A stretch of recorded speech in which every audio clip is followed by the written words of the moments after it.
Hi everyone, I'm Shaylin here with Reedsy. So today we've got another writing exercises video, and today we're going to be running through some exercises for poets.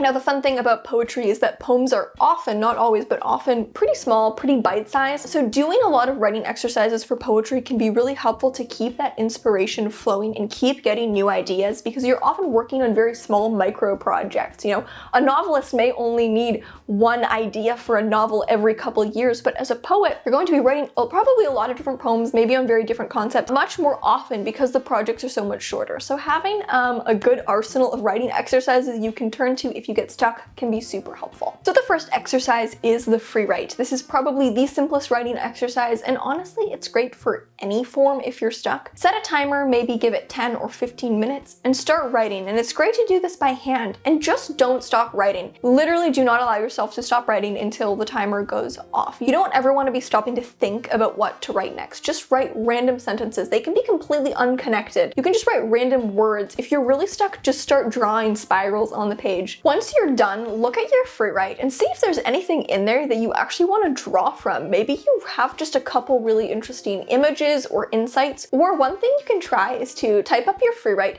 and start cutting it with line breaks, and maybe you can even get a really interesting poem out of it. Tip number 2, define a word. Flip through a dictionary until you find a word that you've never heard of, and write a poem that is a definition of that word. You could use the literal definition as the basis, or maybe you just like the word and you want to completely make up a definition. It's up to you, but pick an interesting word as your starting point and define it, whether in a very literal sense or a very abstract sense, as a poem. Tip number 3 is an exercise to help with line breaks. Take a poem that you've written and try to rewrite it with entirely different line breaks. So don't use any of the same line breaks that you used the first time. Then challenge yourself to do it again a third time. So now you have 3 versions of the same poem with completely different line breaks. Because you've given yourself so many chances to cut the lines in different ways, you can learn a lot about how to use line breaks effectively by doing this exercise, and maybe then you can read the 3 poems and see how the overall effect is changed with the different line break. And maybe then you also want to kind of pick and choose the best line breaks from the 3 different versions to create a final version of the poem. The next exercise is to use one of your favorite poems as a starting point. There are a lot of poetic forms out there that actually use existing poems as their inspiration, and if you're stuck on inspiration, turn to the work that you read. You could try writing a poem after another poem, so you mirror some aspects of a poem's form in order to write a poem that is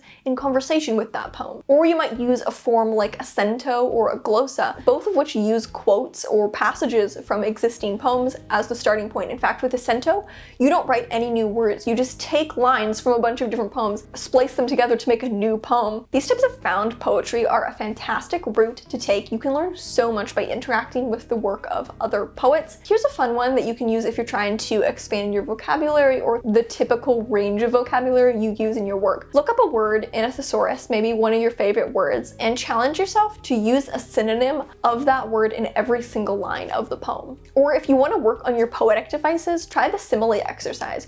Write a poem where every single line is a simile. It can be quite challenging, but it will definitely teach you a lot about using similes and metaphors. Or you can try writing a point of view poem. Write a poem from the first person point of view of a fictional character or a historical figure. If you feel like you're kind of stuck writing about your own life, then try writing about someone else and see what you can come up with when combining fiction and with poetry in this way. And the final exercise is the sentence poem. Try limiting all of the imagery in your poem to just one sense other than sight. Usually we rely on visual imagery in poetry and in writing, so try limiting all of the descriptions to just one sense. You know, you could do something really tricky like smell.